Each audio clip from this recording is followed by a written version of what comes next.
Many people who want to RV, whether part-time, full-time, or just on weekends, find that they need to adopt a minimalist attitude and declutter their lives.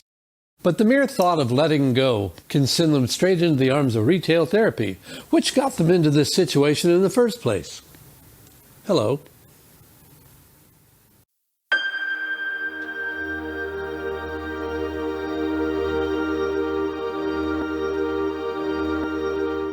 Hey everyone, I'm Chuck, and if you're watching this, you've probably stood in your living room, looked around at your stuff and thought, how in the heck am I going to get all this to fit into a van? Well, you've discovered the first stage of van life grief, denial.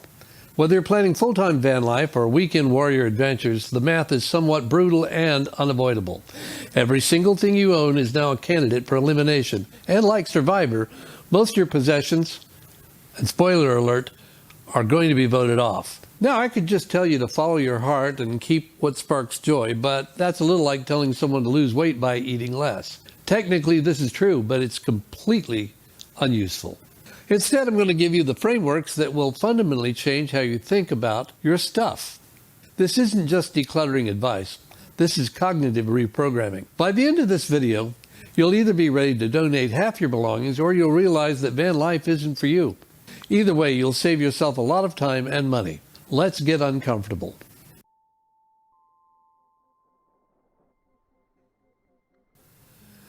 All right, let's start with the hardest part. Let's talk about that box in your closet. You know, the one that's labeled important stuff, but really it should be the museum of who used to be inside. Your high school Letterman jacket, 47 birthday cards from 1998. And that ceramic owl your aunt gave you that you've moved 6 times but never actually displayed. Here's the thing, you're not actually keeping those items. You're keeping the feelings attached to them. But here's the plot twist. The feelings don't live in the objects. They live in your memory. That ceramic owl isn't your aunt's love. It's just a ceramic owl. Your aunt's love is in the fact that she thought of you. The owl is just the delivery mechanism.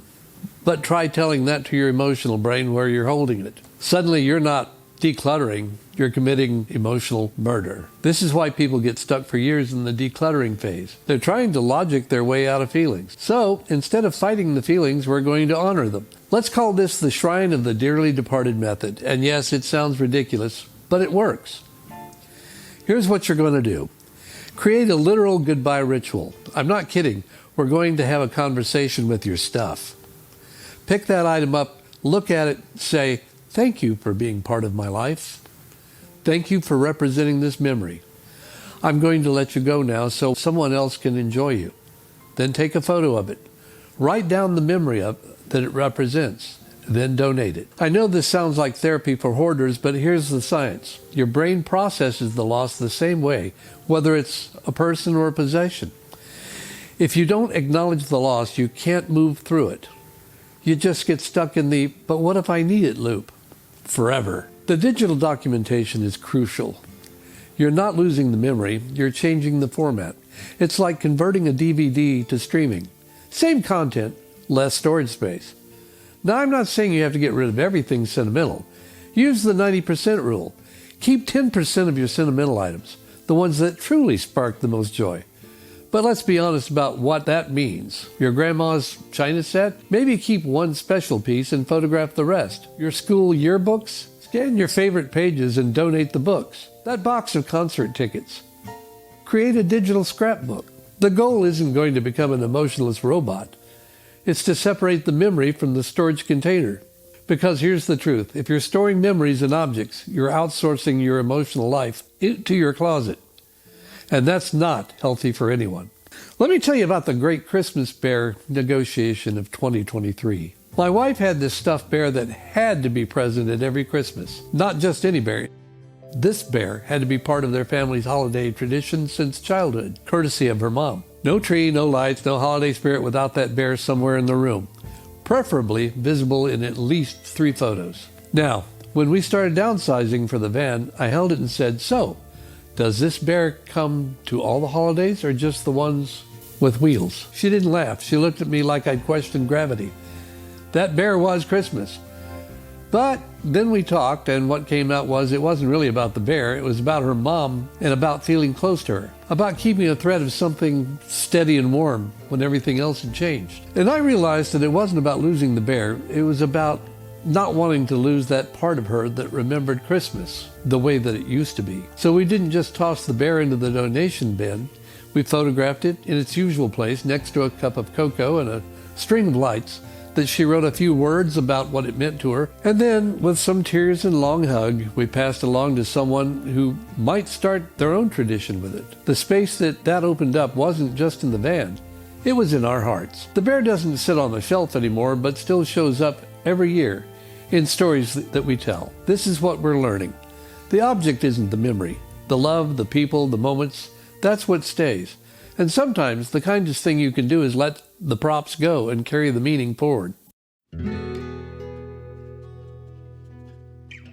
All right, let's play a little game. I want you to look around your house right now and find that bread maker. You know, the one that you bought with such good intentions back in 2019.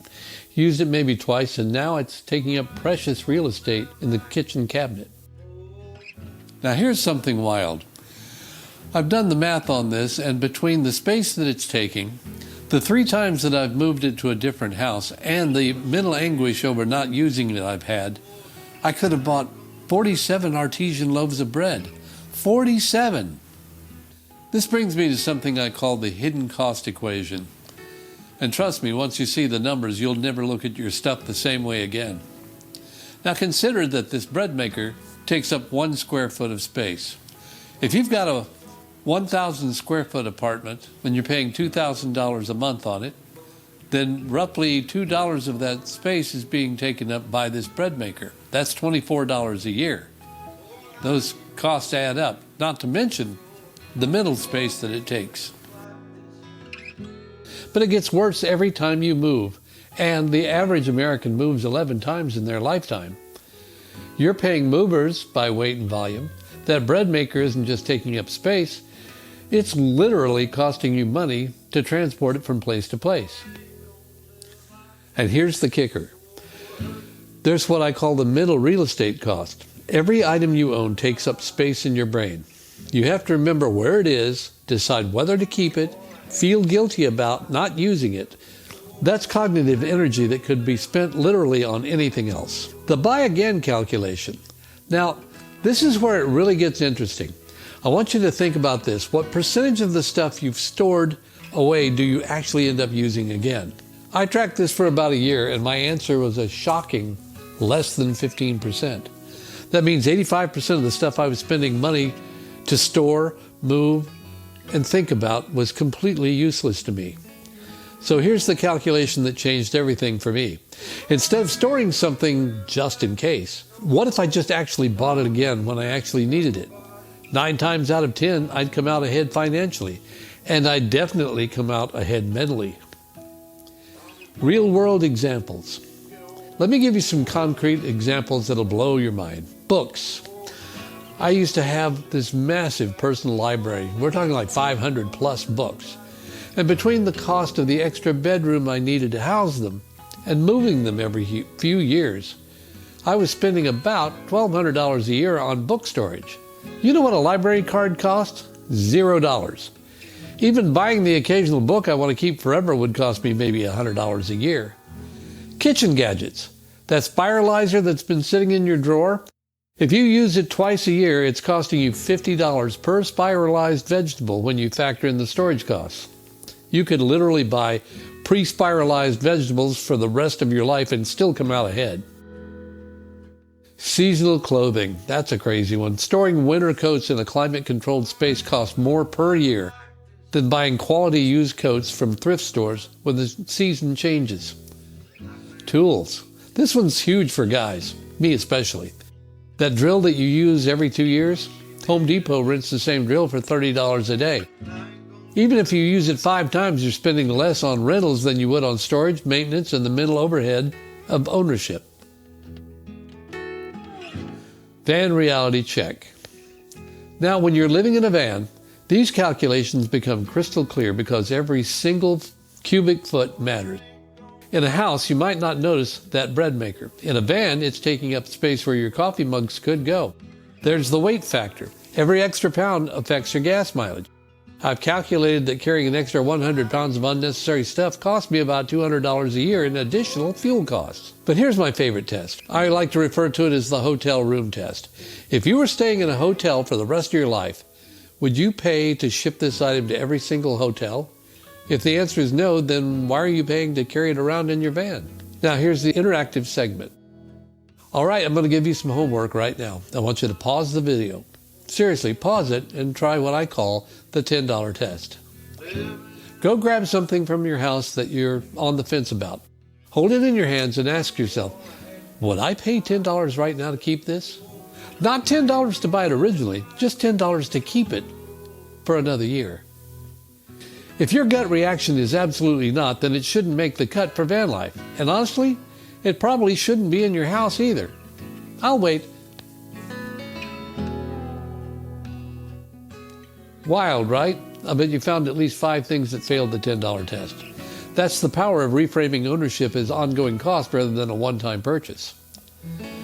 The bottom line is this. Every item you own is an ongoing subscription, not a one-time purchase. Once you start thinking about your stuff this way, the decisions become much easier. And trust me, your future self, whether you're living in a van or trying to live more intentionally, will thank you for doing the math now. Tip 3, object permanence for adults. All right, we've processed your emotions, we've done the math, and now it's time for the final boss level of downsizing, rewiring your entire relationship with ownership. Remember being a baby and thinking your mom disappeared when she played peekaboo? Well, congratulations, you still have object permanence issues. Now it's your blender. Here's what I mean. You think that if you don't own something, it doesn't exist at all. If you donate your bread maker, bread will never be made again. If you get rid of your winter coat, winter will catch you unprepared and you will freeze to death on a snowbank, while all the people with foresight stay warm. This is your scarcity brain talking, and it's lying to you. The modern world is abundant beyond anything humans have ever experienced. Everything exists somewhere. Libraries have books, gyms have equipment, rental companies have tools, your friends have spare bedrooms, and seasonal gear they'll lend you. The sharing economy exists specifically so you don't have to own everything you might occasionally use. But your brain hasn't caught up. Your brain's still operating like it's 1823. The nearest town is 3 days by horseback. Your brain thinks that if you don't personally own a thing, it might as well not exist. This is the Netflix revelation. You don't own any of the movies on Netflix, but you have access to thousands of them whenever you want. You're perfectly comfortable with this arrangement. You don't panic that Netflix might remove a movie that you've never watched. You don't download everything just in case. You trust the system. Now apply that same logic to everything else. Let me give you the access versus ownership framework. High-frequency items you use weekly or more, own them. Medium-frequency items you use monthly, consider alternatives. Low-frequency items that you use annually or even less, don't own them. Your coffee maker, you use it daily, own it. Your camping gear, you use it maybe 6 times a year, maybe own the basics, rent the specialty stuff. Your pressure washer, you use it twice a year, rent it or borrow it. But here's where Vanlife changes the equation completely. In a van, high frequency is daily, medium frequency is weekly, and low frequency is monthly. The threshold for ownership gets much higher. That camping chair that you use all the time, if you're not sitting in it daily, it doesn't earn van space. That extra pair of hiking boots, if you're not wearing them weekly, they're just expensive ballast. The van becomes your filter. If something isn't essential enough to justify storage cost, weight penalty, and accessibility challenges, it doesn't make the cut. The van forces you to be honest about what you really use versus what you think you might use. Now, I know what you're thinking, but what if I'm in the middle of nowhere and I need something? Now, that's a fair point. This is where strategic redundancy comes in. You don't need 3 flashlights, but you might need 2. You don't need 5 cooking pots, but you need 1 good one and 1 backup. You don't need a full toolbox, but you need basic tools for emergencies. The difference is intentional redundancy versus anxiety hoarding. Intentional redundancy is 2 phone chargers. Anxiety hoarding is keeping your old phone, your old phone, and 3 different chargers for phones you haven't owned in 5 years. Here's the mindset shift that changes everything. Cities become your extended storage unit. Every city has hardware stores, grocery stores, pharmacies, laundromats, libraries, gyms, and restaurants. Every city has Amazon delivery, usually within 48 hours. You're not giving up access to things, you're changing how you access them. Instead of carrying everything with you, you're learning to trust that the infrastructure exists to support your needs. This requires letting go of the illusion of self-sufficiency. You're not a pioneer homesteading on the frontier. You are a person with internet access traveling through the most connected civilization in human history. Act like it. Vanlife isn't about deprivation. It's about efficiency. It's about recognizing that you don't need to own something to benefit from its existence. You don't need to carry winter gear in the summer or beach gear into the mountains, or formal clothes when you're not attending weddings or formal events. The world is our closet. Plan accordingly. But the biggest shift is learning to trust the future you. Your anxiety brain wants to solve every possible future problem right now. It wants to pack for every scenario, every weather condition, every potential need. Future you is smarter than anxiety brain thinks. Future you can figure out where to buy a warm coat when you end up somewhere cold. Future you can find a laundromat if you run out of clean clothes. And future you is resourceful and adaptive, not helpless and unprepared. The goal isn't to own nothing. The goal is to own intentionally. Every item in your van should serve a purpose. Everything else exists in the world without being in your space. This is object permanence for adults, understanding that things can exist without being in your possession. Libraries exist whether you own books or not. Restaurants exist whether you own a full kitchen or not. The world is full of resources. You just need to learn how to access them instead of hoarding them. All right, before we wrap up, let's talk about the 4 psychological traps that sabotage even the most well-intentioned downsizing efforts. These are the mental tricks your brain will play on you, so let's call them out right now. Trap number 1, the what-if spiral. But what if I need this specific HDMI cable from 2003? What if they stop making the exact model of running shoe? What if I need to fix something that requires this weirdly specific tool? Here's your reality check. Amazon exists. YouTube repair tutorials exist. If something is so obscure that you can't replace it or find an alternative, you probably don't actually need it. The what-if spiral can justify keeping literally anything. Don't let it. Trap number 2, the guilt trap. But it was expensive. But it was a gift. But it has sentimental value. Listen, the money is already spent. The gift was received and appreciated. The sentiment exists in your memory, not in the object. You're not honoring the past by storing things you don't use. You're creating clutter with a backstory. The guilt is real, but it's not a reason to keep something. Trap number 3, the someday delusion. When I have time, I'm going to learn guitar. I'm going to start painting again. I'm going to read all these books. I'm going to get back into shape with this equipment. Newsflash, Vanlife will not magically transform you into a person with different hobbies. If you haven't touched that guitar in 2 years, living in a van won't change that. If anything, you'll have less space and time for aspirational hobbies, not more. Keep the hobbies you actually do, not the ones you think you should do. Trap number 4, the fear of regret. What if I regret getting rid of this? This is the big one. This is the fear that stops people from making any decisions at all. Here's the counter question. What if you regret keeping it? What if you regret spending years paying to store something you never use? What if you regret the stress, the clutter, the weight, the mental energy? The fear of regret goes both ways, but only one direction involves ongoing costs. Keeping something you don't use costs money every day. Getting rid of something you later need costs money once, if at all. And here's what nobody tells you. The regret of letting something go fades quickly. The regret of keeping too much stuff compounds daily. Choose your regret wisely. So, here we are. We've talked about honoring your past without being enslaved by it. We've done math that probably made you question every purchase you've ever made. And we've hopefully rewired your brain to understand that the ownership and access are not the same. Downsizing for Vanlife isn't about depriving yourself.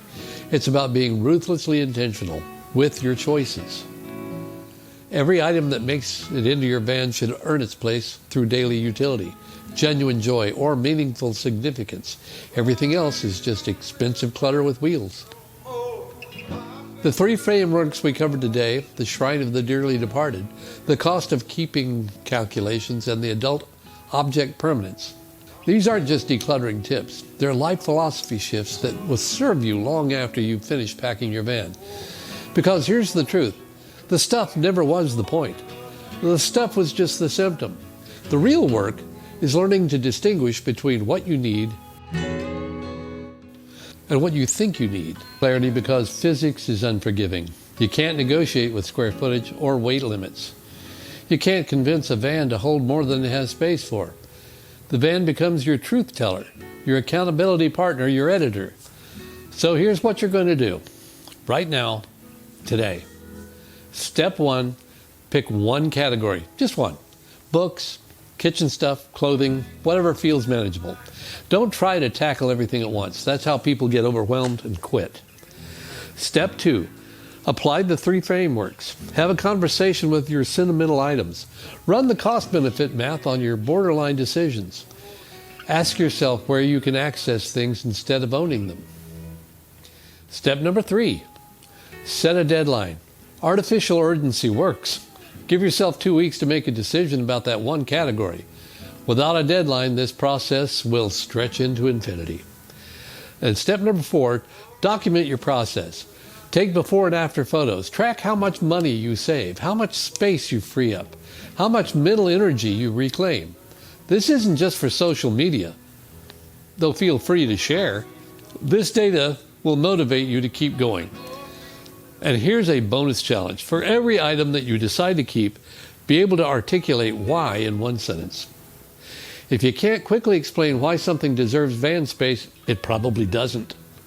If this video helped you feel less guilty about donating that exercise bike you've been avoiding, hit the subscribe button. Next week, we're going to dive into something new at Tales from the Big Pig. We hope to see you here because we want to be your partner in these adventures. Until next time, this is Chuck, and this is Tales from the Big Pig. See you later.